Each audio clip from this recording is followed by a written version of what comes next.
Good afternoon. Welcome everyone to the School of Teacher Education Colloquium series. Today is our first research talk, and our presenter is Dr. Kelly Whalen, Associate Professor in Special Education. The title of her talk is Early Language and Literacy Learning of Children with Autism. Dr. Kelly Whalen is an Associate Professor in Special Education. She earned her PhD in Special Education in 2005 with an emphasis in Autism Spectrum Disorder, ASD. She has served children with ASD for over 20 years in the role of teacher or researcher. Her research interests include interventions to enhance the language, literacy, and social communication skills of children with ASD.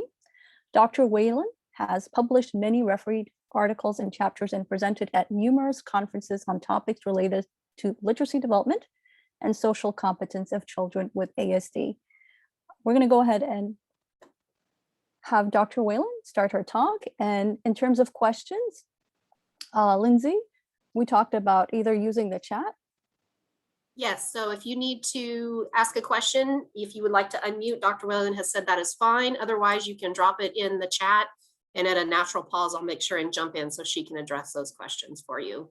So, floor is yours, Dr. Whalen. Okay. Hi, everyone. Thank you so much for coming. So I did change the title on ML. I'm sorry. But I did.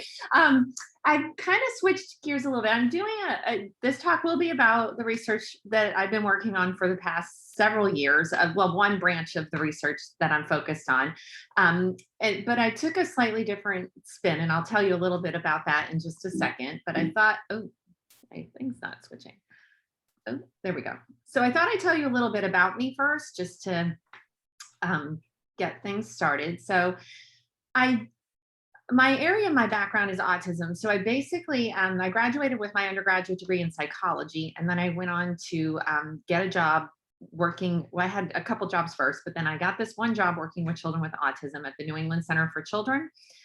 And I loved it. And I fell in love with the kids. I learned a lot.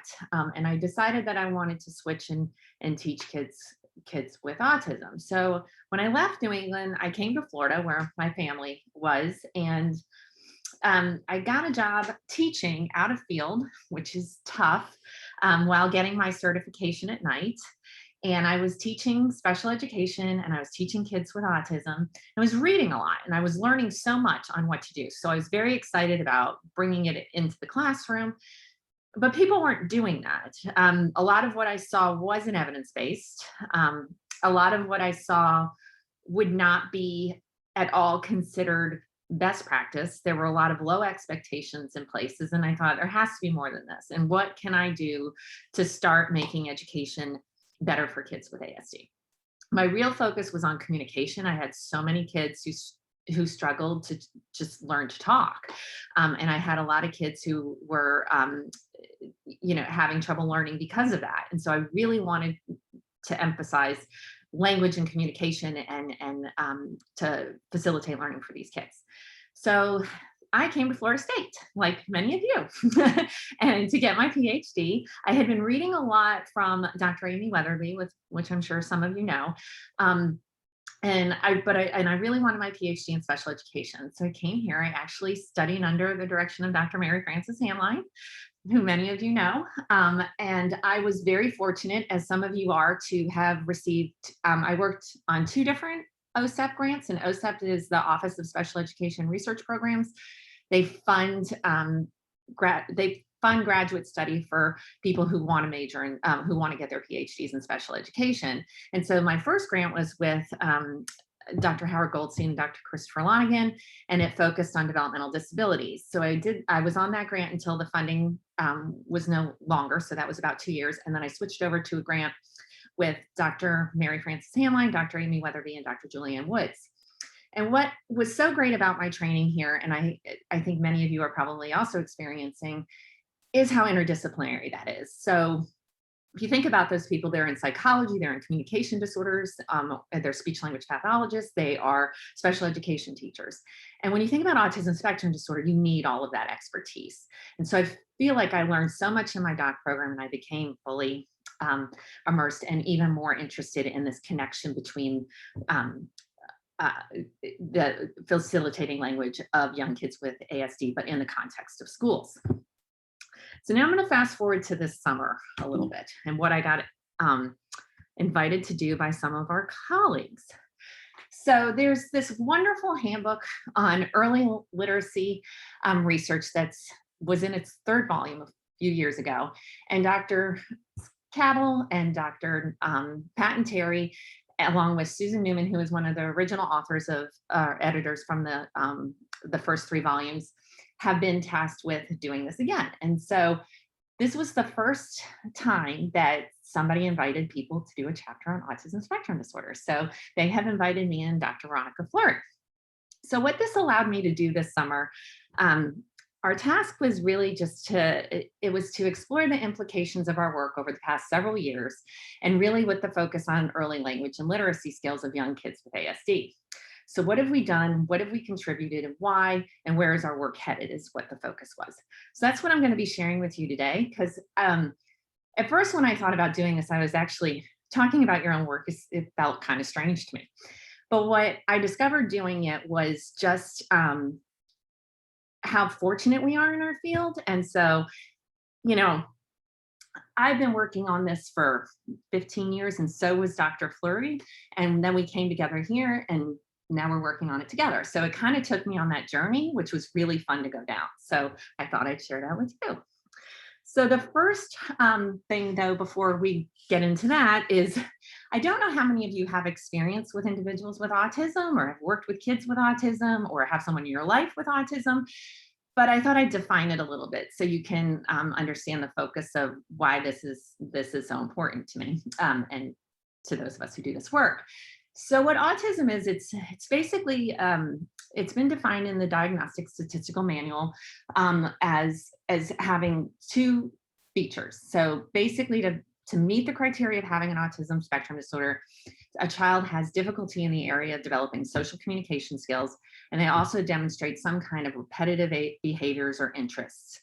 Many kids with ASD have additional characteristics. So you might hear of some kids talking, some kids not talking, some kids having above average IQ scores, some kids who have intellectual disabilities as well as ASD, some kids who also have other, might have other diagnosed disorders such as anxiety, such as depression, some kids who have sleeping problems. So when we think of autism as a spectrum disorder, there are other developmental areas that can be impacted, but the core features of what make it autism spectrum disorder are these difficulties with social communication development and repetitive interests and behaviors.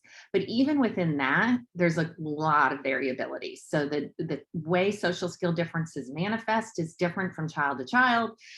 The repetitive behaviors and interests are going to be very different from child to child. So it is a spectrum, and there's just a great deal of variability. So that does impact research. It tends to be such a heterogeneous group. So when we're focused on it, we have to take into account that this population is going to have a lot of different skills.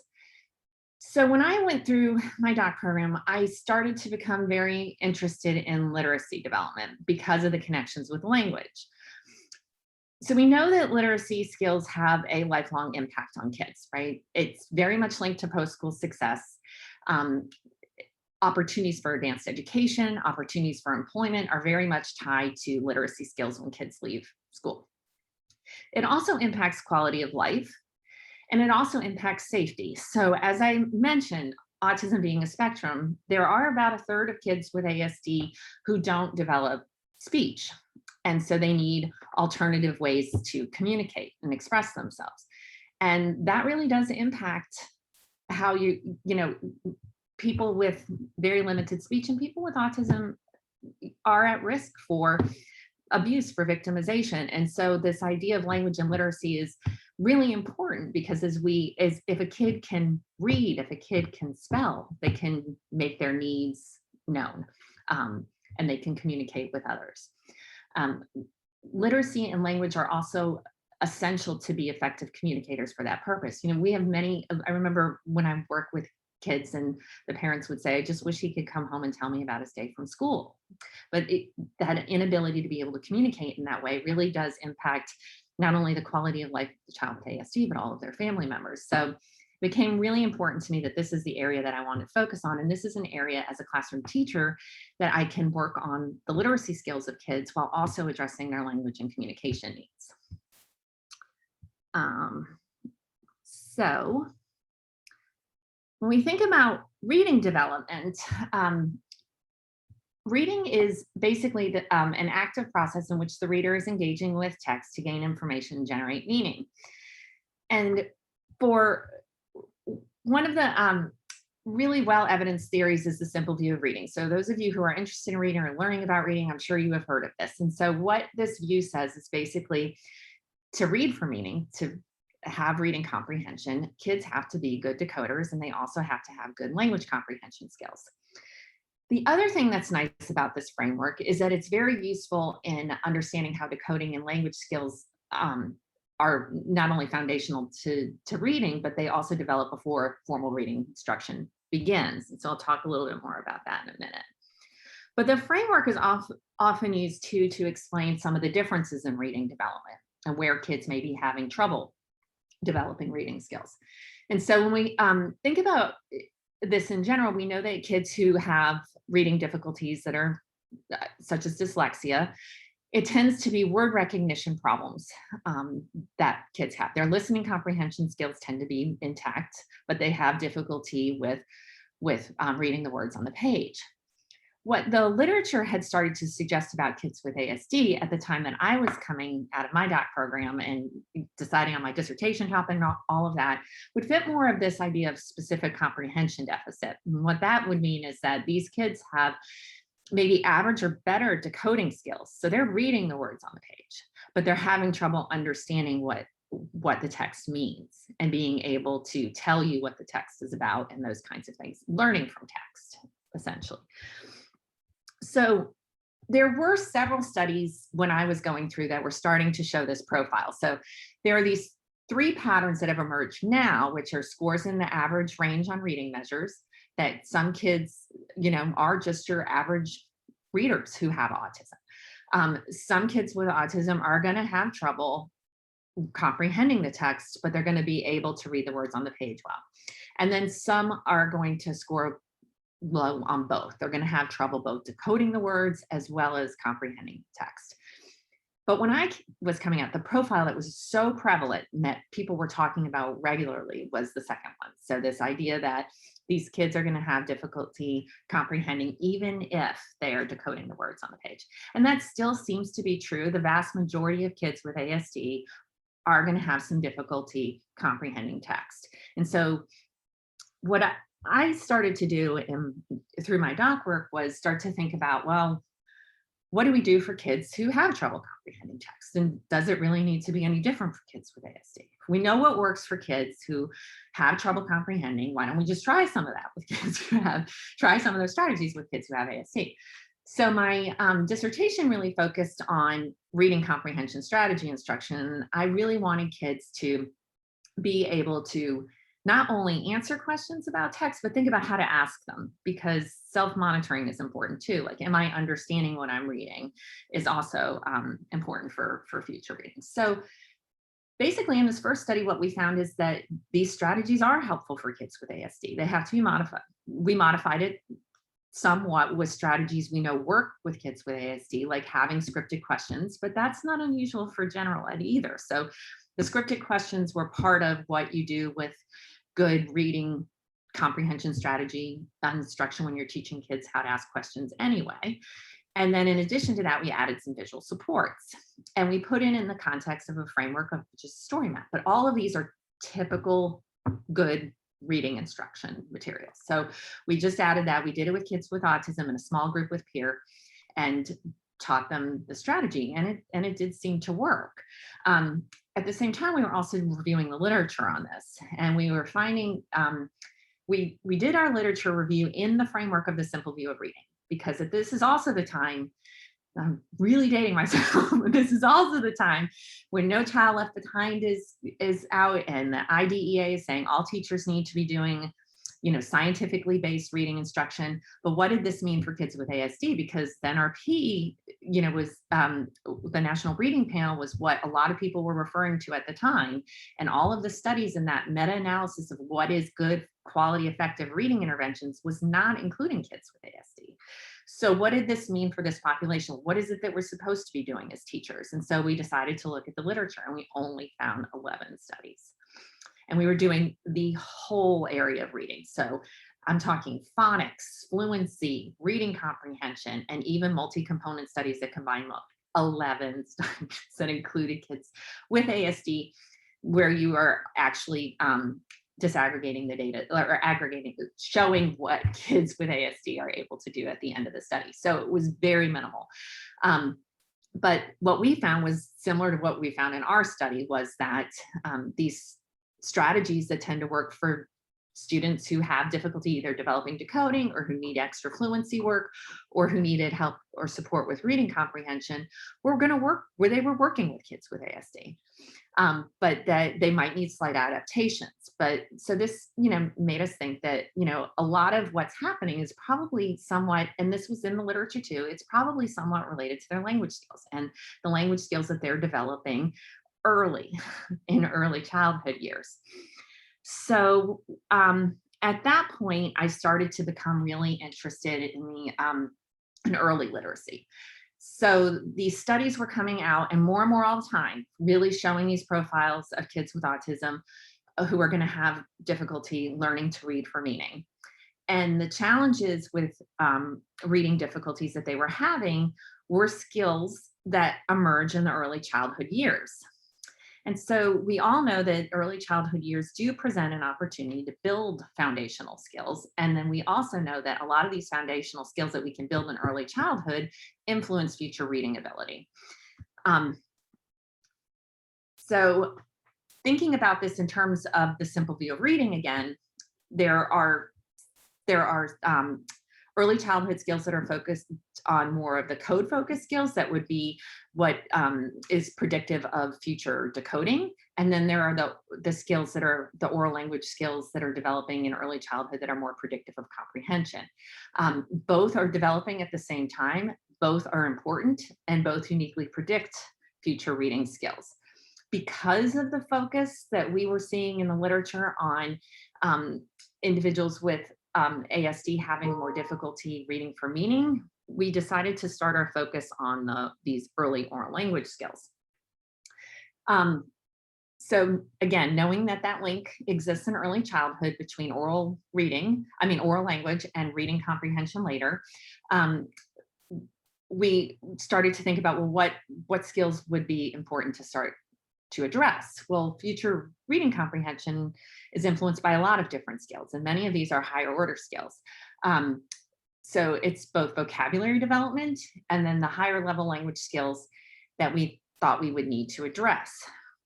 So for kids with ASD, once they're in school age, these are some of the skills that we see are influencing their reading. So these early foundational skills in vocabulary, these early foundational syntax skills or grammar skills, and then the higher order skills like being able to generate inferences are very much tied to future reading comprehension for this population.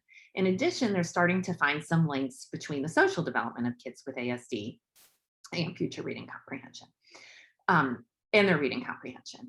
In early childhood, we're also seeing there's fewer studies in early childhood settings, but what they're starting to show is that there is still, just like everything else with autism spectrum disorder, a lot of variability, right? And so part of this is in their oral language development. So some children with ASD are scoring better on, some children with ASD have difficulty with vocabulary broadly, but there are some kids with ASD who are learning to label words, but they have a lot more difficulty learning what we would consider the depth of knowledge of vocabulary. So that being able to define a word, being able to give synonyms for a word, being able to use the word in different contexts, connect it to other words, things like that is more challenging. They also often score poorly on higher order oral language measures like passage comprehension and understanding of narrative and things like that. So because of that, I have have to use the bottom for some reason. It's throwing me a little bit. Anyway, so one of the things that it was really evident in the literature at the time is one evidence-based strategy for developing these early oral language skills is shared reading interventions. And there were several meta-analyses coming out at this time that were showing, large effect size gains in the area of oral language and vocabulary for kids following shared reading interventions. And the other thing that was exciting about these findings is that the gains were likely to extend to most populations of kids who experience shared reading. So it wasn't specific to kids who were typically developing, it was kids who had different disabilities that were making gains in terms of shared reading interventions. Especially kids who would be considered to have either a delay in their language development or have a specific language impairment. So that was really encouraging because a lot of this, what we were focusing on was this idea of extending their early oral language skills. The other thing that shared reading does is it targets the specific early skills that are developed in early childhood, those foundational skills of oral language as well as vocabulary that are most likely to influence future reading comprehension. And the other thing that was interesting about this type of intervention was that it was interactive. So the idea that it's social, and these are kids who have a social communication difficulty. So although I was on the East Coast and Veronica Flory was on the West Coast, we were both working on this at the exact same time. And so we were simultaneously but separately thinking, wouldn't shared reading interventions be great for kids with ASD? We were both very much thinking that young children with ASD will require really good, high quality, early language and literacy interventions in order to offset their future reading comprehension difficulties. So thinking about that, we were both investigating, well, what types of shared reading interventions would be most effective. And what the literature was saying is basically that the way you're reading to kids does really matter. So you can't just read passively and expecting the child to listen. That for really good, high quality shared reading is highly interactive. So you're asking questions, you're expanding on the child's comments, you're giving feedback, you're following their interest in the story. So it's very much a reciprocal interaction around text. So this causes some skeptics out there. In our field, sometimes there is this myth of readiness skills. And ever since I wanted to study literacy in kids with ASD and reading, the readiness myth has always been part of the discussion. I think I'm hoping we're getting past it soon, but the qualities of the intervention highlight it can be an impediment to children's learning, rather than seeing the characteristics of this kind of intervention as being an opportunity for kids to learn. And sometimes it's still striking to me that still have to have that conversation with people, but you do, unfortunately. And one of the reasons in autism where people were somewhat skeptical was that quality shared reading does capitalize on joint attention. And joint attention is that ability to coordinate your attention between objects and people and kind of engage in that back and forth with that. So it's a 3-point gaze where you're looking at the book and back at the person. And a lot of the time you're sharing affect and you're sharing in that whole experience. And it involves social reciprocity because actually joint attention is like the first nonverbal form of a social interaction. And both of these skills, like a back and forth in conversation, sharing, in the activity in the moment, are considered very difficult for kids with ASD to develop because of their social communication difficulties. So some people were skeptical of the idea, but both of our teams at the exact same time were thinking, no, this could really work, right? Shared reading is a predictable structure because it's back and forth, but it's about a book. You're asking questions, kids are making comments, you're making comments. It's actually somewhat of a structured routine, but also a very socially structured routine. And you're sharing around the same thing, which is the book. So it really does create a natural opportunity for joint attention and for social interaction. And because it creates that natural opportunity, it's the perfect time to capitalize on teaching those skills, but in the context of shared reading routine.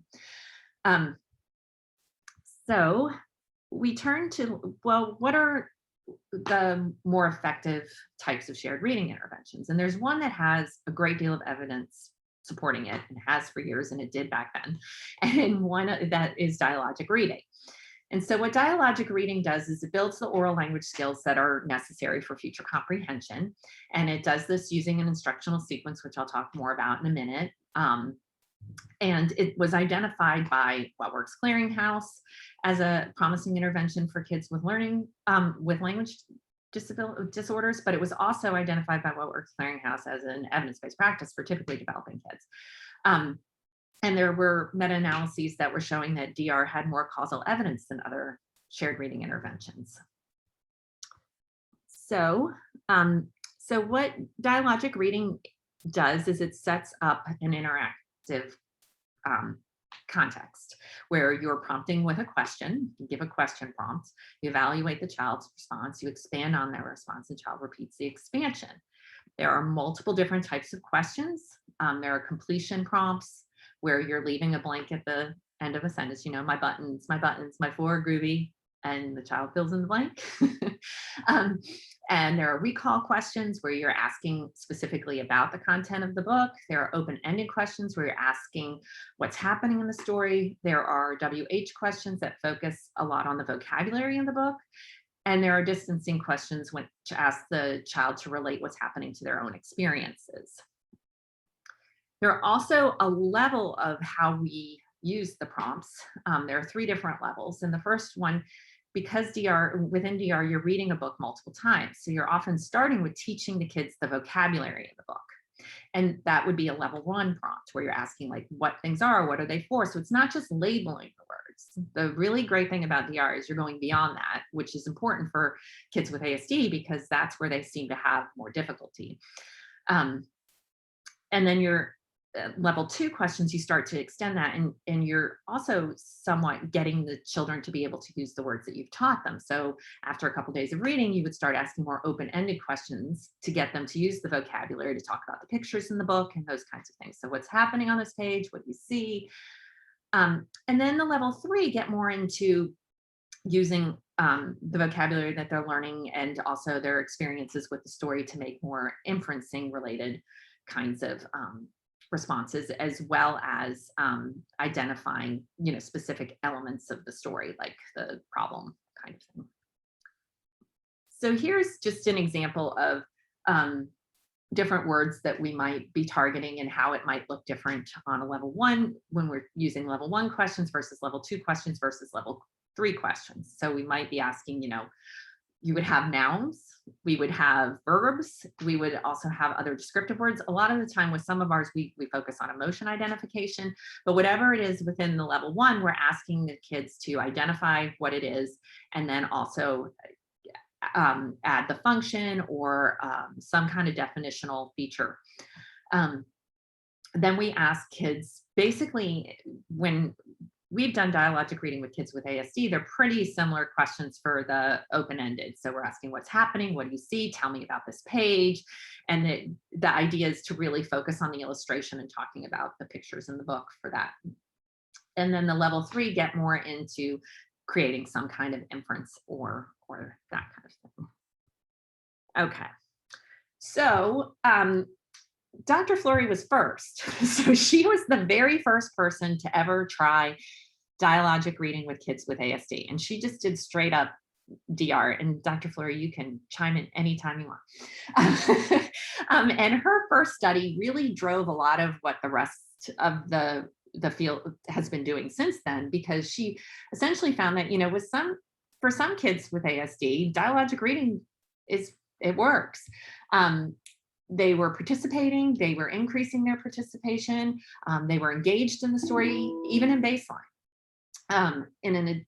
But she did also find that although some kids were were engaged, they weren't always necessarily engaging in the back and forth around the questions. And so that led to, well, maybe for some kids, we need some additional strategies. Maybe dialogic reading alone won't be enough. We might have to add in some adaptations. But again, not every kid, but some kids.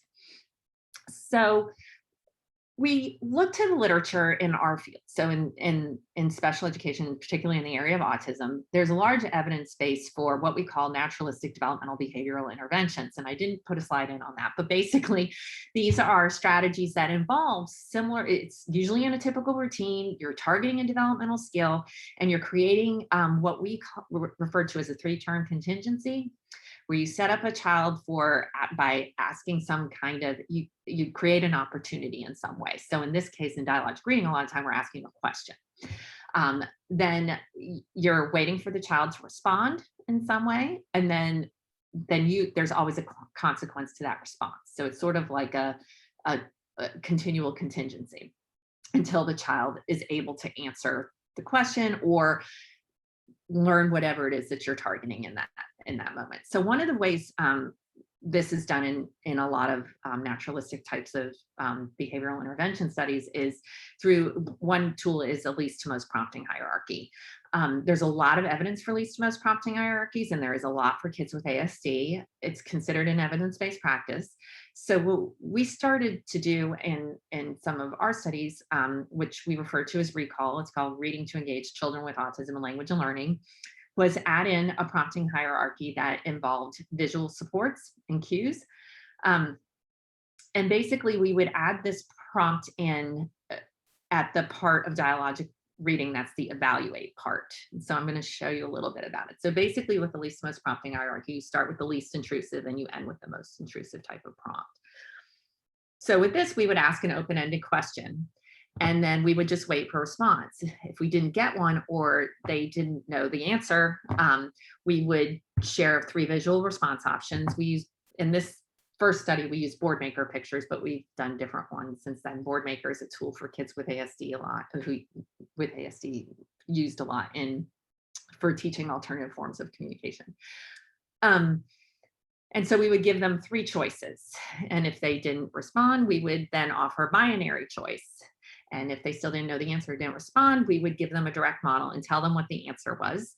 And then if they wouldn't repeat or didn't answer, we would help them by taking their hand and at least pointing to the picture to let them know we wanted them to respond. So basically, in the first time that we did this, what we found, and I know my graph is crazy, so I'm just going to give you like the basic end of the day. And I should preface this by saying too, that much of what we do at the beginning and what we have done at the beginning is single case research design. And part of this is because we have such a diverse population of kids, and also because this is very preliminary and you want to know something works, you don't necessarily do it at a large scale first, right? And it also is highly flexible. So you can make changes to interventions as you're going if you have to. In this case, we didn't have to, which was great. But essentially what we found is that the use of visual supports in that prompting hierarchy, we didn't need them after a while. So kids were using them less and less often. So what you see here is when some of these square circles go down and these round open circles go up, this is correct responding without anything, whereas these are correct responding with visual supports. And so they stopped needing the prompting hierarchy and they started responding spontaneously, which was great. So we did learn from this particular study that kids with ASD can learn to effectively respond to comprehension questions, and not just fact-based, during an interactive shared reading intervention. The other thing that we wanted to make sure we were doing in these studies is this opportunity for creating inferences. And part of that is because from 4 to 5 years old, we know that kids are making inferences. They're starting to make inferences about characters and their thoughts and feelings and emotions.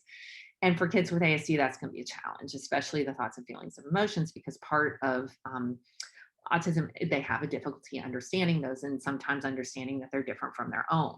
So so what happens typically is you might hear some kids being able to make inferences that are beyond what's explicitly stated in text, and then even go into more reasoning. So maybe starting off by, how did the bear feel when he woke up and his friends were having a party without him?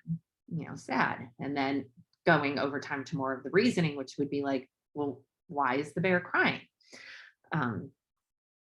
So what we found with ours was, we decided that we were really going to make an emphasis on, in the study, that included the inferencing questions that target prediction. So what do you think is going to happen next?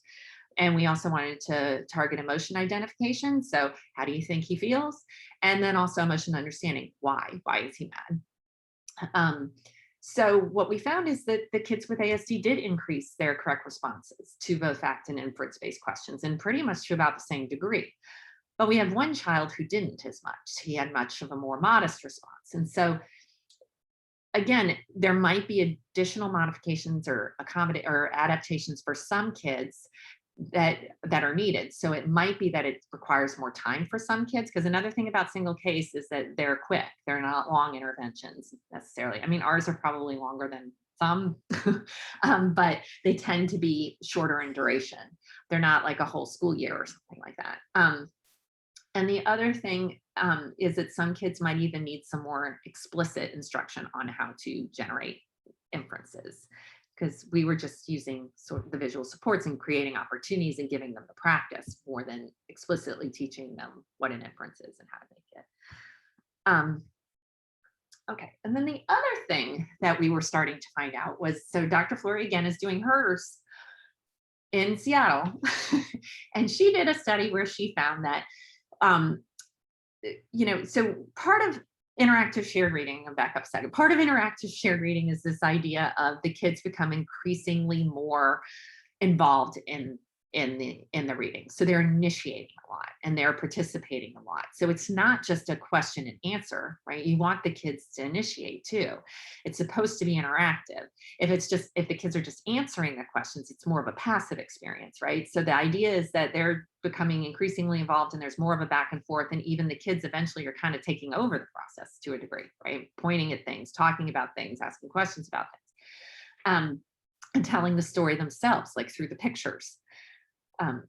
So what Dr. Flory found was, when she taught in this study, she found that when she taught paraprofessionals to do dialogic reading, they were so focused on asking the questions that the kids with autism weren't initiating very often. They were responding, and they were increasing their responding and improving those skills, but they weren't necessarily initiating. So one of the things we started to try to make sure that we were embedding in was to establish joint attention and encourage initiations. One of the things with joint attention is, if we can establish joint attention, sometimes a child will initiate in that establishing joint attention. And another thing that we would do is to just sort of put a pause in at sort of a strange time in order for the child to say something or do something. So basically their secure attention prompts look like, I'm going to show you a quick little video. Nobody says anything in this.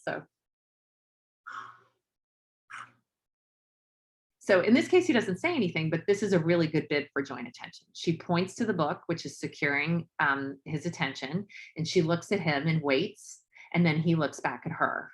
So that is that 3-point kind of gaze thing that I was mentioning. So that's a really clear bid for it, and that's him responding to it.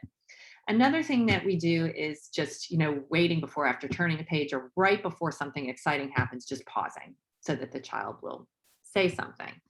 I'm going to show you one more little clip of this. So this is one where we were actually looking at initiations and responses, both initiations and responses. And let's see, this is our little guy with autism here, and this is a peer. Whoa. His eye is French. It is red. Look. Oh my goodness. So I don't know if you can exactly hear her, but what she's essentially doing is just sort of pausing, going, whoa, and the child does initiate. She didn't have to ask a question. She didn't have to do anything. And you can tell both kids are really looking at the book and they're really engaged with her in this process. And so what we did find when we were focusing on this, as well as the responding, that 3 of the 4 kids were increasing their spontaneous initiations, even though this was gradual. The 4th participant didn't really, because he was doing it at baseline. So again, the idea that kids with ASD aren't going to necessarily engage in these kinds of activities just seems to sort of be false premise to begin with. But if you're also encouraging their initiations and their interactions, it seems like there's potential for that too. But again, very preliminary, very beginning. So we have more work to do in that area. And then the other thing that we focus on, I'm going to skip ahead a little bit because I know I'm running out of time, right? In a sec. But the other thing that we're focusing on is building vocabulary knowledge, because we know that this is so fundamental to future reading comprehension. So the dialogic reading prompts really are great at identifying something, but also getting at more depth of what it is. And you have a lot of freedom with how you ask those questions, but you're trying to get at not only can they label the word, but they can tell you a little bit more about it, like its attributes or its functions or things like that. So,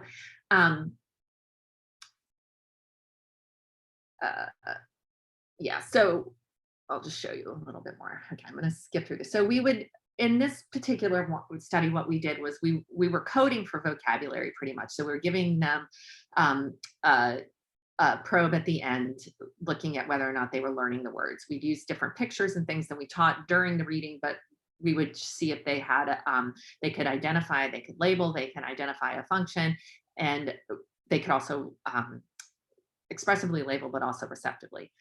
So on some days we would just focus on the vocabulary. On other days we would focus on pages where they could use the vocabulary and ask open-ended questions. And then sometimes we would target an inference related question back to the vocabulary to really be focusing on both what the word is and what its function or meaning is. So this is what we would do. We would give them PowerPoint slides at the end of each session to see if they were starting to increase their knowledge.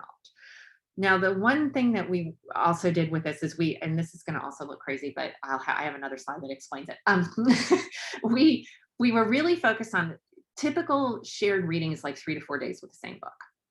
And so we just wanted to know, like, well, what happens after 3 to 4 days with kids who are developing typically, and then kids with ASD. And so we would read the book for 3 to 4 days with both groups. We did a pre-test at first. So that would be the point here that's not connected. These are all the pre-test data points. And then we would post-test. And we had 2 conditions. One, it was our recall, which is reading, with the prompting hierarchy and also adding secure attention prompts and all of those kinds of things. Then we just did repeated reading where we'd ask the questions, but we didn't give a lot of feedback. We just tell them, the answer and move on. And we saw that the kids with ASD made some gains in both conditions, not all of them, but some of them did, but much higher in recall. And we actually saw that typically developing peers did make gains in both conditions, but a little higher in recall. What we had with 2 kids with ASD was it wasn't working very well. They were receptively increasing. They could start to label the pictures receptively, but they weren't increasing their expressive language skills. These are the 2 kids who had more difficulty with language starting the study than the other 2 kids, but we wanted to see if we can make a change. So this is where single case is kind of nice. We did make a change. We added another phase in so we could make a change. And I'll show you that on the side. So basically we flipped our prompting hierarchy. So instead of having the 3 choices on the first day, we told them what it was. We directly modeled what the picture was, what it was for 2 days. And then we started adding in the response options of 3 and binary choice and 1.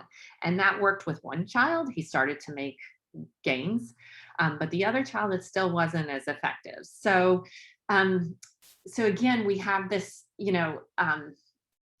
some of these adaptations seem to work for some kids with ASD, but they don't seem to be the only adaptation that some kids are going to need, or maybe even the best adaptation for some kids. Since that time, there have been several replications. So the work that Dr. Fleury has been doing has been replicated. The work that I've been doing has been replicated. Some have been RCTs, and they're finding very similar gains in language and correct responding. So, and in other countries. So somebody's did recall in China last year and had really great gains. Somebody, Deborah Nunes, who's been here before, and she's actually gonna, I think, come back next year.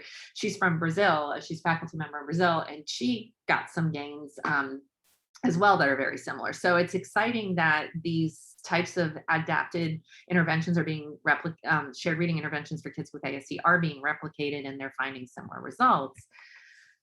But we kind of have a way to go. So we know things are improving. We know that kids with ASD can improve language and literacy skills. We know that they're malleable with good quality instruction for this group of kids. We also know that it's not going to take, that they might need adaptations to existing interventions, but there's no reason not to start with what we know works for kids who are in general. So what we do need to do, and this is what, so why one of the reasons I'm so glad we ended up getting Dr. Fleury here. We're doing more, and we're also connecting. We have great folks here who do dialogic reading, right? So like Beth Phillips has been involved with this and talks about what's coming next, and it's just great. We have a really great community for conducting this line of research. So that's been wonderful, but we do need more. We need a lot more. It's a very new field. There are other people doing it, but the group of us is small. So if anybody's interested, talk to you. But it is a small group of people who are studying this. But we also need things like more descriptive studies, especially in the early childhood years, of what is influencing early language and literacy skills. We just don't know enough about what skills kids with ASD are developing, how variable they really are, and then what might even be malleable. And then that way we could be identifying instructional targets early that again can offset future reading difficulties. We also need to know more about intervention studies. So Dr. Fleury is doing some really neat work right now with smart designs to try to figure out what adaptations are working, who needs what adaptations, and how intense, what is the intensity level that is needed. The other thing we have to do is, so far in early childhood, the focus has been on meaning focused skills, which makes sense. So the skills that are going to influence future comprehension, because that's where a lot of the work said kids with ASD were going to have difficulty. So it makes sense. But the more recent research that's coming out about reading profiles of kids with ASD once they enter schools, there's a larger group of kids than we knew before who are going to have trouble both reading the words on the page and with reading comprehension. So addressing those code focused skills that predict future decoding in the early childhood years with kids with ASD, we need to know how that's working and what kind of adaptations are needed there as well. And we need, to have more of the range of kids with ASD in these studies. The descriptive as well as the intervention studies often have kids with ASD who have more language. The one study I told you about where the one little guy didn't make as many gains, he's a kid who had very limited language development. And so we need to be looking at augmentative and alternative communication for these kids. So we're starting one right now, and I think I saw a couple of the doc students in this meeting who are helping with that project, but to look at using what's a visual scene display and working on communication that way, because for some kids with ASD, the speech piece goes beyond, they need a mode, they need an alternative mode to be able to speak. And so we need to know if these interventions will work well for them as well, and will it help them learn language, and will it help them learn to use their AAC device. And so that's one of the things that we're working on now. And the other thing is just, what types of interventions do work? We just need more. We need to be doing more. And we also need to understand, once we start to learn what to teach, how to teach it to other people to teach kids with ASD. So our pre-service teachers, our practicing teachers, what are the best ways to do that? Because one of the things that Dr. Fleury's more recent study found is that implementation, there's a lot of variability in implementation. limitation. But part of that too needs to come down to what are the active ingredients in these interventions. So what is it that we really need them to be doing to get the gains that they get with these studies? But that's kind of it. So question. Thank you, Dr. Whalen. So we have about 10 minutes to address questions, either if you would like to unmute and ask directly or to put them in the chat, and I'd be happy to help facilitate for Dr. Whalen.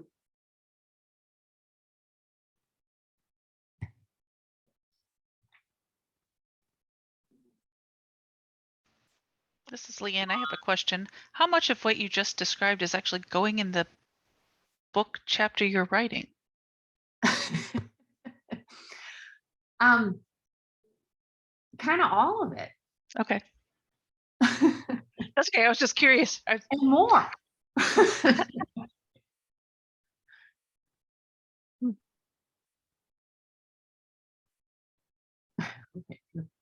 Yeah, so hooray for Dr. Cavill's book. Yeah, it was a great opportunity, and it was really, and Nicole's, yes. And it was really fun to do, and Veronica and I did this together. So it was really fun to just kind of be talking about where we've been and where we're going. We have some great grant ideas coming. Dr. Whalen, Angel is asking if you're working on larger studies or they're all still at the single case level.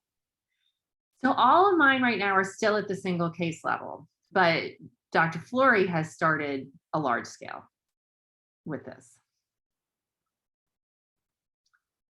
But it's an adaptive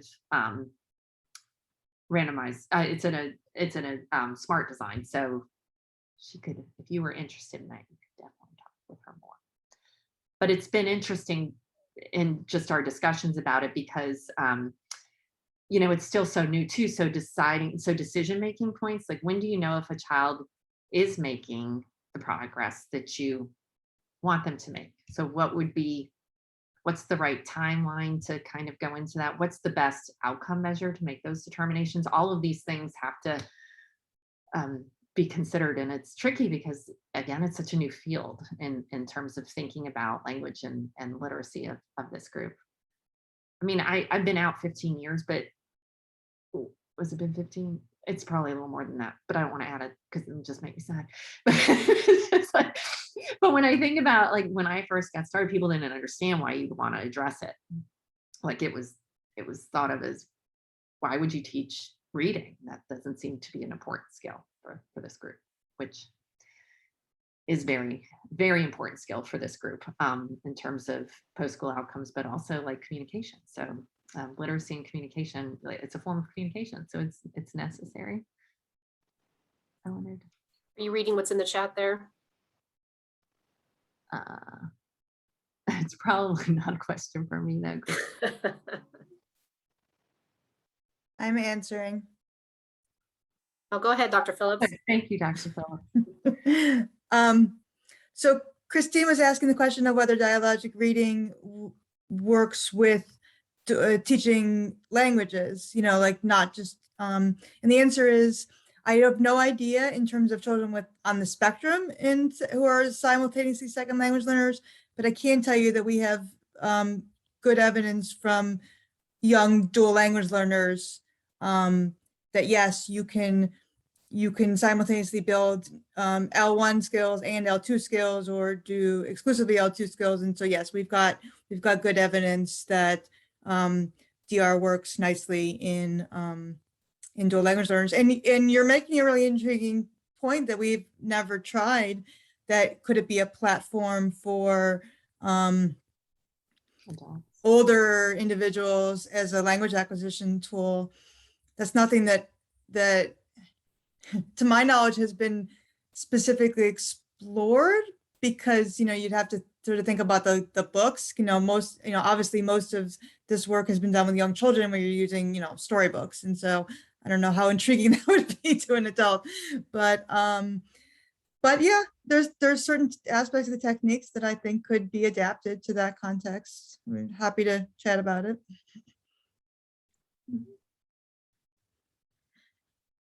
Question, Kelly. Thank you. Thank you for the great presentation. So I do stuff research on implicit and explicit learning. One finding I came across is children with ASD suffer from explicit learning, like conscious learning, but they have intact unconscious learning abilities. I wonder if you, I mean, What do you mean by unconscious learning abilities? like learning unconsciously, like without awareness that you're learning something, without realizing that learning is happening.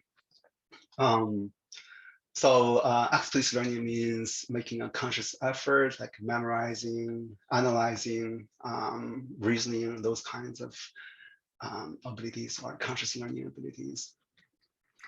So would that be so I guess, so there are a lot of strengths associated with ASD. So like one would be great rote memory, great rule-based learning, those kinds of things. So memorizing something for many individuals with ASD is not as difficult as it is. They might not need as many repetitions, right? The way they learn can be a little different in terms of I guess I'm just not familiar enough with what unconscious learning would look like.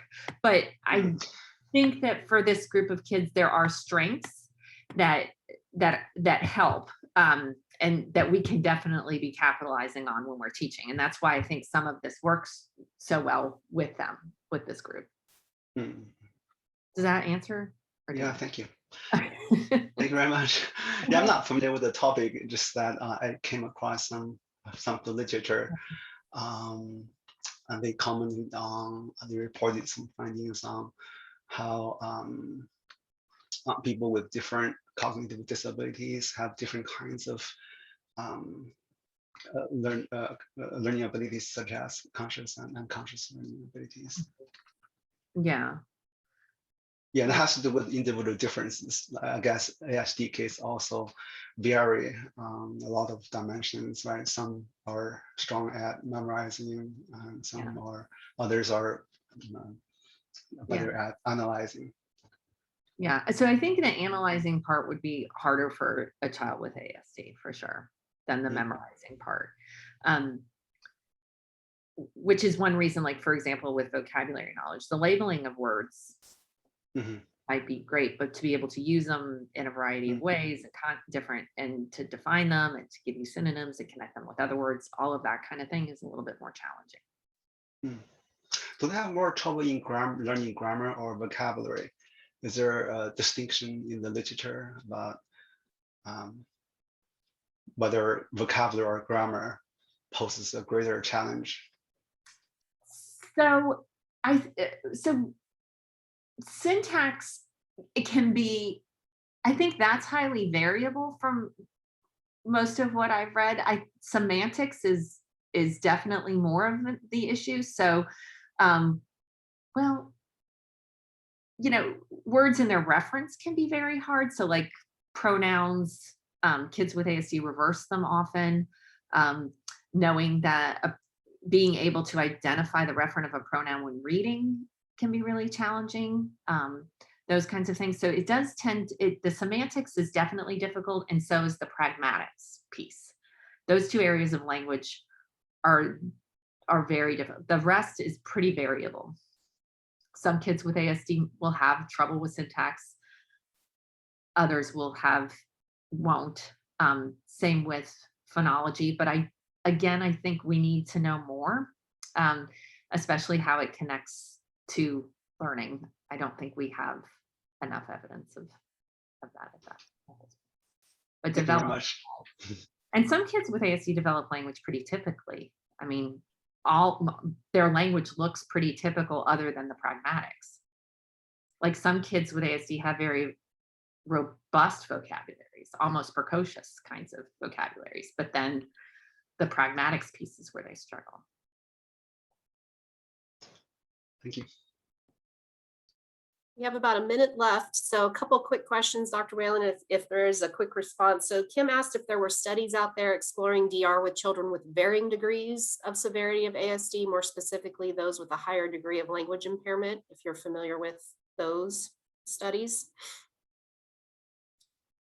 So kids with autism and language impairment, I'd say pretty much all of them, they would be considered to have language difficulties. I mean, their scores on language measures are low. If they have the studies with kids who have very minimal verbal speech, so I'd say like 50 words or fewer, we don't have any of those yet, really. And then I think the conversation continued on the unconscious learning in the chat, but then there was a different question related to project-based learning, if there's any inquiry that you know of that builds from the DR story experience to foster using new words and context. Yeah, so in the autism field, no, but that is definitely an area that we have to start considering. Like, so when we teach kids the words through reading, are they starting to use them? I don't think we know the answer to that at all at this point, but is that, what was the other part of the question? I'm sorry. That was it. I think just Oh, okay. project-based learning, if you're familiar, has there been any research in that area? So I think you answered that question. Yeah, I think I should clarify though, explicit versus implicit learning. I do think most kids with autism do much better with explicit instruction. I just want to make that part really clear. It's definitely the more evidence-based approach for this group of kids. Now, doing that in natural context and multiple contexts throughout the day, yes. Routines, naturally occurring routines, all of that kind of thing. But yeah, being really explicit tends to be the most effective approach. Virginia, you have your hand up, I see. Did you have a question? You're muted, Virginia.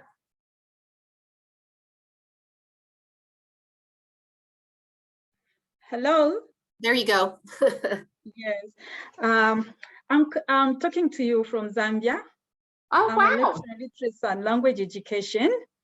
Yes. I really thank you for broadening my perception about ASD. At least you've shedded much light, and I appreciate. Now, looking at this whole topic, it seems you've basically talked about children learning through accompaniment of visual aids in order for them to comprehend. Now, I wanted to find out at which level are these children ready to move to another abstract level of learning without an accompaniment of some visual aids? That's a really good question. I don't think we know how long that takes, and I think it's going to be highly variable from child to child. But what we did find with our visual supports is that they were faded. We didn't have to pull them out as often anymore.